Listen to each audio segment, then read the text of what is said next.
Praise the Lord, hallelujah. യേശുവിന്റെ ഏറ്റവും പ്രിയപ്പെട്ട സുഹൃത്തുക്കളെ, ഹെവൻലി ടച്ച് ഈ ശുശ്രൂഷയിലേക്ക് യേശുനാമത്തിൽ വലിയ സ്നേഹത്തോടെ നിങ്ങളെ സ്വാഗതം ചെയ്യുകയാണ്. ഇന്നേ ദിവസം ദൈവത്തിന്റെ ആത്മാവ് നമ്മെ പഠിപ്പിക്കുന്നത് change your life by changing your prayer life. നമ്മുടെ ജീവിതങ്ങളിലുള്ള പ്രാർത്ഥനാ ജീവിതത്തെ നമ്മൾ മാറ്റുമ്പോൾ നമ്മുടെ ജീവിതങ്ങളിൽ വലിയ മാറ്റങ്ങൾ സംഭവിക്കും. ഇന്ന് അനേകരുടെ ജീവിതങ്ങൾ മാറി മറിഞ്ഞുകൊണ്ടിരിക്കുകയാണ്. എന്താണ് കാരണം? അവർ അവരുടെ പ്രാർത്ഥനാ ജീവിതത്തെ പരിശുദ്ധാത്മാവിന്റെ അഭിഷേകത്തിന് അനുസൃതമായി മാറ്റിമറിച്ചു. പ്രിയപ്പെട്ടവരെ, ഇത് ഈ കാലഘട്ടത്തിന്റെ ഒരു സന്ദേശമാണ്. പരിശുദ്ധാത്മാവ് ഇന്ന് നമ്മളോട് സംസാരിക്കുകയാണ്. നിന്റെ ജീവിതത്തിൽ ഒരു മാറ്റം വേണോ? ഇപ്പോഴുള്ള നമ്മൾ അനുഭവിക്കുന്ന പ്രതിസന്ധികളിൽ ദൈവത്തിന്റെ ശക്തി ഇറങ്ങി വരണോ? യഥാർത്ഥ ദൈവ സാന്നിധ്യം അനുഭവിക്കാൻ നമുക്ക് സാധിക്കണോ? നമ്മുടെ ജീവിതത്തിന്റെ പ്രാർത്ഥനാ ജീവിതത്തെ മാറ്റുക പരിശുദ്ധാത്മാവിന്റെ ആലോചന പ്രകാരം.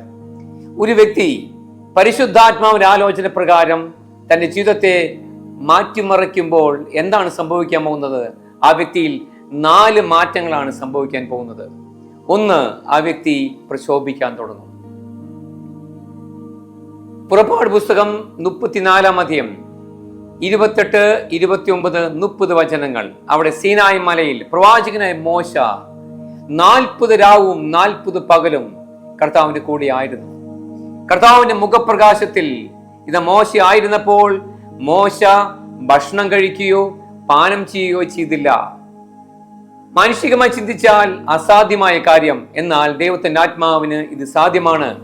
ഒരു വ്യക്തി ദൈവത്തിന്റെ സാന്നിധ്യം അനുഭവിച്ച് ആ മുഖപ്രകാശത്തിലേക്ക് പ്രവേശിക്കാൻ തുടങ്ങുമ്പോൾ ആ വ്യക്തിയുടെ ശാരീരിക മേഖലയിൽ വലിയ മാറ്റങ്ങൾ വരികയാണ്. ആ വ്യക്തിയുടെ മുഖം പ്രകാശിക്കാൻ തുടങ്ങും. മോശയുടെ മുഖം പ്രശോഭിച്ചു എന്നാണ് വചനം എഴുതി വെച്ചിരിക്കുന്നത്. ദൈവവുമായി സംസാരിച്ചതിനാൽ മോശയുടെ മുഖം പ്രകാശിച്ചു. പ്രിയപ്പെട്ടവരെ, ഇതാ കർത്താവ് നമ്മെ വിളിക്കുകയാണ്. എന്തിനാണ് വിളിക്കുന്നത്? കർത്താവുമായി സംസാരിക്കുവാൻ. മോശ 40 ദിവസം സീനായി മലയിലായിരുന്ന പോലെ കർത്താവിന് കൂടെ ആയിരിക്കുവാൻ, ആ മുഖപ്രകാശത്തിൽ നമ്മുടെ മുഖം പ്രകാശിക്കുവാൻ പരിശുദ്ധാത്മാവ് ആഗ്രഹിക്കുന്നുണ്ട്. പ്രിയപ്പെട്ടവരെ, ലൂക്ക എഴുതിയ സുവിശേഷം 9-ാം അധ്യായം 29-ാം വാക്യം. അവിടെ എന്താണ് സംഭവിക്കുന്നത്? യേശു പ്രാർത്ഥിച്ചുകൊണ്ടിരിക്കുമ്പോൾ അവന്റെ മുഖഭാവം മാറി, വസ്ത്രം വെണ്മയോട് പ്രശോഭിക്കാൻ തുടങ്ങി. പ്രിയപ്പെട്ടവരെ, കർത്താവ് യേശു ക്രിസ്തു നമ്മോട് സംസാരിക്കുകയാണ്. പ്രിയപ്പെട്ട സഹോദര സഹോദരി, നമ്മൾ പ്രാർത്ഥിക്കാൻ തുടങ്ങുമ്പോൾ നമ്മുടെ ഭാവങ്ങൾക്ക് മാറ്റം വരും. നമ്മൾ ദൈവത്തിന്റെ പ്രകാശത്തിലേക്ക് കടന്നു വരികയാണ്. നമ്മുടെ വസ്ത്രം പ്രശോഭിക്കാൻ തുടങ്ങും. കാരണം വിശുദ്ധിയുടെ ഒരു പുതിയ അങ്കി കർത്താവ് നമ്മെ അണിയിപ്പിക്കാൻ പോവുകയാണ്. ഒരു വ്യക്തി മോശയെ പോലെ പ്രാർത്ഥിക്കുമ്പോൾ ആ വ്യക്തിയുടെ മുഖം എങ്ങനെയാണ് പ്രശോഭിക്കുന്നത്? അതിനുത്തരം സങ്കീർത്തന പുസ്തകം 27-ാം അധ്യായം 8-ാം വാക്യത്തിൽ വചനം പറയുന്നു, കർത്താവ് എങ്ങനെ മുഖം ഞാൻ തേടുന്നു എന്ന് എൻ്റെ ആത്മാവ് എൻ്റെ ഹൃദയത്തോട് മന്ത്രിക്കുന്നു. പ്രിയപ്പെട്ടവർ, എന്താണ് ഇത് സംഭവിക്കുന്നത്? യഥാർത്ഥത്തിൽ ഇതാണ് പ്രാർത്ഥന. നമ്മുടെ ആത്മാവ്, നമ്മുടെ ഹൃദയം കർത്താവിന്റെ മുഖം തേടുകയാണ്. അപ്പോൾ എന്ത് സംഭവിക്കും? സങ്കീർത്തന പുസ്തകം 90-ാം അധ്യായം 8-ാം വാക്യത്തിൽ ഇതിന് ഉത്തരമുണ്ട്. നമ്മുടെ രഹസ്യ പാപങ്ങൾ കർത്താവിന്റെ മുഖപ്രകാശത്തിൽ തെളിവാകുന്നു, വെളിപ്പെടുന്നു. അപ്പോൾ നമ്മൾ പരിശുദ്ധാത്മാവിന്റെ പ്രകാശത്തിലേക്ക് നമ്മുടെ ഹൃദയത്തെ ചേർത്ത് വെക്കുമ്പോൾ, മുഖത്തെ ചേർത്ത് വെക്കുമ്പോൾ നമ്മുടെ ഹൃദയത്തിന്റെ അന്തർഭാഗങ്ങളിലേക്ക് പരിശുദ്ധാത്മൻ പ്രകാശം അടിക്കുന്നു. അവിടെ മറഞ്ഞു കിടക്കുന്ന സകല രഹസ്യ പാപങ്ങളും പരിശുദ്ധാത്മാവ് നമുക്ക് വെളിപ്പെടുത്തി തരുന്നു. നമ്മൾ കർത്താവിന്റെ സന്നിധിയിൽ പൊട്ടിക്കരയുന്നു.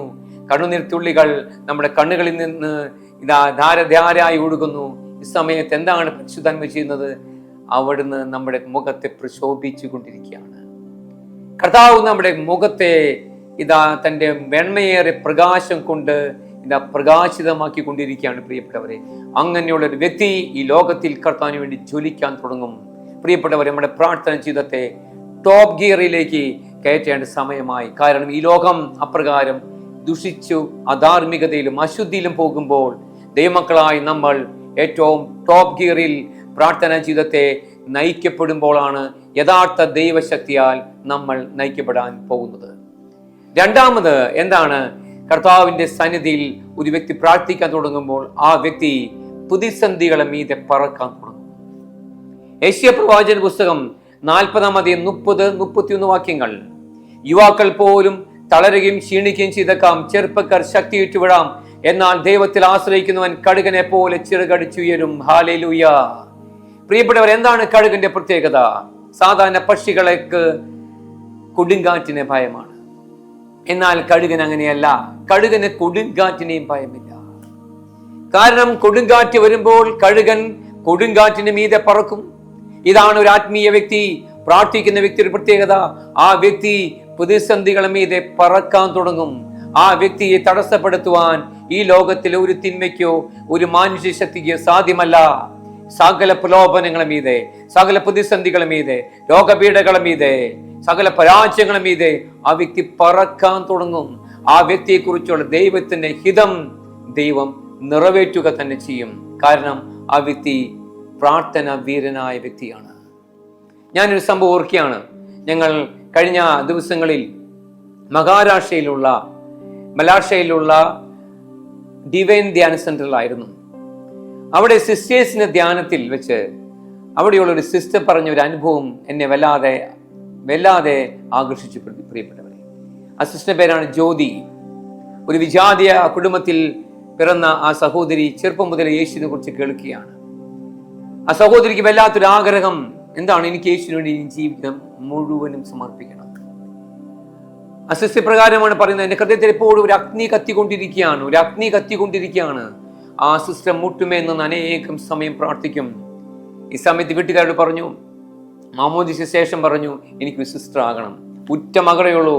മാതാപിതാക്കളെ പറഞ്ഞു, നടക്കുന്ന കാര്യമല്ല. ബന്ധുജനങ്ങൾ തടസ്സപ്പെടുത്തി. ജീവിതത്തിൽ ഒത്തിരി പ്രതിസന്ധികൾ വന്നു, പ്രലോഭനങ്ങൾ വന്നു.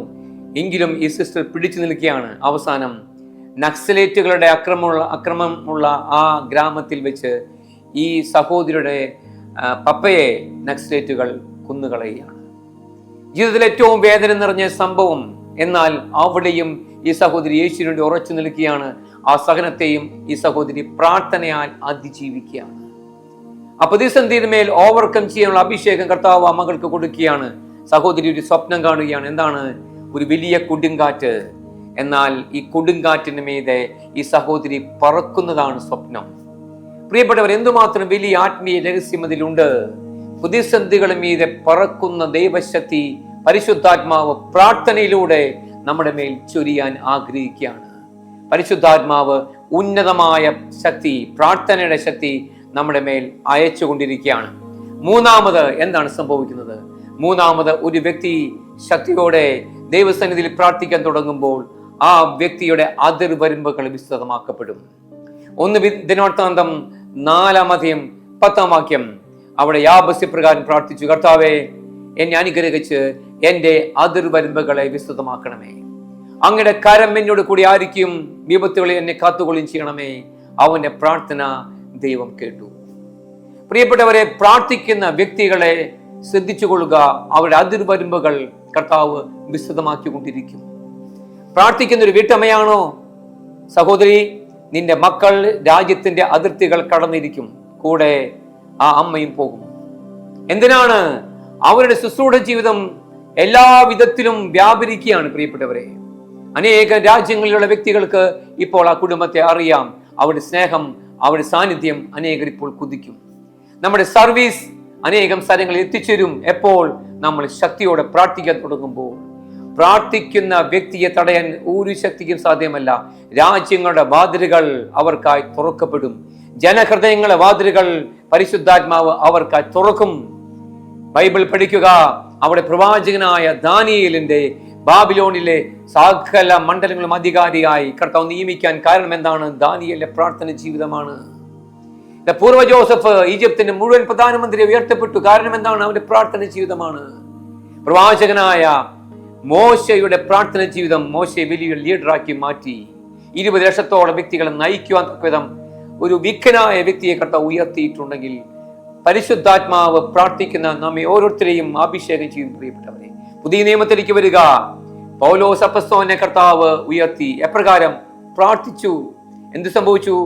ഇല്ലറിക്കോൺ വരെ ഇതാ പൗലോസിന്റെ ശുശ്രൂഷ വ്യാപിച്ചു. ഇല്ലറിക്കോൺ യുഗോസ്ലാവിയാണ്. യുഗോസ്ലാവിയോളം ജെറുസലേമിൽ നിന്ന് അനേകം രാജ്യങ്ങൾ കടന്ന് കർത്താവ് പൗലോസിനെ അയക്കുകയാണ്. പത്രോസിനെ കർത്താവ് സഭയുടെ നേതാവാക്കി. എന്താണ് കാരണം? പത്രോസിന്റെ പ്രാർത്ഥന ജീവിതമാണ്. എസ്തഫാനസിനെ കർത്താവ് സഭയുടെ പ്രിയപ്പെട്ട മകനാക്കി. എന്താണ് കാരണം? എസ്തഫാനസിന്റെ പ്രാർത്ഥന ജീവിതമാണ്. പാതുവായ വിശുദ്ധ അന്തോണീസിനെ അനേകം ഭാഷകളിലേക്ക് കർത്താവ് അയച്ചു. എന്താണ് കാരണം? വിശുദ്ധ അന്തോണീസിന്റെ പ്രാർത്ഥന ജീവിതമാണ്. പ്രിയപ്പെട്ടവരെ, പ്രാർത്ഥിക്കുന്ന വ്യക്തികളുടെ അതിർവരമ്പുകൾ വിസ്തൃതമാക്കപ്പെടും. അതുകൊണ്ട് പ്രിയപ്പെട്ട മാതാപിതാക്കളെ, പ്രിയപ്പെട്ടവ കുഞ്ഞനുജന്മാരെ, സഹോദരി സഹോദരന്മാരെ, ശുശ്രൂഷകരെ, നമുക്ക് ഒരുമിച്ച് പ്രാർത്ഥിക്കാം. കർത്താവ് നമ്മുടെ അതിർവരമ്പുകളെ വിസ്തൃതമാക്കാൻ പോവുകയാണ്. നമ്മുടെ സ്നേഹവും സാന്നിധ്യവും ഇതാ അനേകരിലേക്ക് കർത്താവ് വിളമ്പിക്കൊടുക്കാൻ പോവുകയാണ്. കർത്താവ് നമ്മെ മുറിച്ച് വിളമ്പാൻ പോവുകയാണ്. പ്രിയപ്പെട്ടവരെ, നാലാമത് എന്താണ് സംഭവിക്കുന്നത്? നാലാമത്, പ്രാർത്ഥിക്കുന്ന ഒരു വ്യക്തിയുടെ കൂടെ കർത്താവ് സഞ്ചരിക്കാൻ തുടങ്ങും. യോഹന്നാൻ എഴുതിയ സുവിശേഷം 8-ാം അധ്യായം 29-ാം വാക്യം കർത്താവ് യേശു പ്രകാരം പറയുന്നു, ഞാൻ കർത്താവിനെ തനിയെ വിട്ടിരിക്കുകയല്ല. കർത്താവിനെ തനിയെ വിട്ടിരിക്കുകയല്ല, കാരണം ഞാൻ എപ്പോഴും അവിടത്തേക്ക് ഇഷ്ടമുള്ളത് മാത്രം പ്രവർത്തിക്കുന്നു. എന്തുകൊണ്ടാണ് യേശു എപ്പോഴും ദൈവപിതാവിന്റെ ഇഷ്ടം നിറവേറ്റിയത്? അത് ലൂക്ക 6:12 വരിക. യേശു പ്രാർത്ഥിക്കുന്ന വ്യക്തിയായിരുന്നു. യേശു ദൈവത്തിന്റെ മകനായിരുന്നു, എന്നാൽ ഒരു മനുഷ്യനുമായിരുന്നു. എന്നിട്ടും യേശു എന്താണ് ചെയ്തത്? ലൂക്ക 6:12 ശിഷ്യന്മാരെ തിരഞ്ഞെടുക്കുവാൻ അന്ന് രാത്രി മുഴുവനും പ്രാർത്ഥനയിൽ ദൈവപിതാവിന്റെ ഹിതം നേടിക്കൊണ്ടിരുന്നു. ദൈവപിതാവിന്റെ ഇഷ്ടം നിറവേറ്റുവാൻ ഇതാ യേശു പ്രാർത്ഥനയിൽ വളരെ ജാഗരൂകനായിരുന്നു. അതുകൊണ്ട് എന്ത് സംഭവിച്ചു? വളരെ കൃത്യമായി ദൈവപിതാവ് ഇതാ പേരുകൾ വെളിപ്പെടുത്തി. പ്രിയപ്പെട്ടവരെ, നമ്മൾ പ്രാർത്ഥിക്കുന്ന വ്യക്തികളാണെങ്കിൽ ദൈവം നമ്മുടെ കൂടെ സഞ്ചരിക്കും. ദൈവത്തിന്റെ ശക്തി നമ്മിലൂടെ പ്രകടമാകും. നമ്മൾ ദൈവത്തിന്റെ ഹിതം അനുദിനം അനുസരിക്കുന്ന വ്യക്തികളായി മാറും. നമ്മൾ നിത്യജീവനിലേക്ക് നടക്കും. ഈ ലോകത്തിലും വരാനിരിക്കുന്ന ലോകത്തിലും അവന്റെ മുഖപ്രകാശത്തിൽ നമ്മൾ സഞ്ചരിക്കാൻ തുടങ്ങും. പ്രിയപ്പെട്ടവരെ, അതുകൊണ്ട് നമ്മുടെ പ്രാർത്ഥന ജീവിതത്തെ പരിശുദ്ധാത്മാവിന് വിട്ടുകൊടുക്കാം. ഒരു പുതിയ പ്രാർത്ഥനാ ജീവിതത്തിലേക്ക് പരിശുദ്ധാത്മാ നമ്മെ വിളിക്കുകയാണ്. അനേക സമയം രാത്രി കാലങ്ങളിൽ നമുക്ക് പ്രാർത്ഥിക്കാം. അനേക സമയം നമുക്ക് മുട്ടമേ നിൽക്കാം. അനേക സമയം ദിവ്യകാന സന്നിധിയിൽ നമുക്ക് നിലവിളിക്കാം. അനേക സമയം പരിശുദ്ധ അമ്മയോട് ചേർന്ന് നമുക്ക് പ്രാർത്ഥിക്കാം. കർത്താവ് നമ്മുടെ ജീവിതങ്ങളെ സമർത്ഥമായി അഭിഷേകം ചെയ്യട്ടെ. ആമേൻ.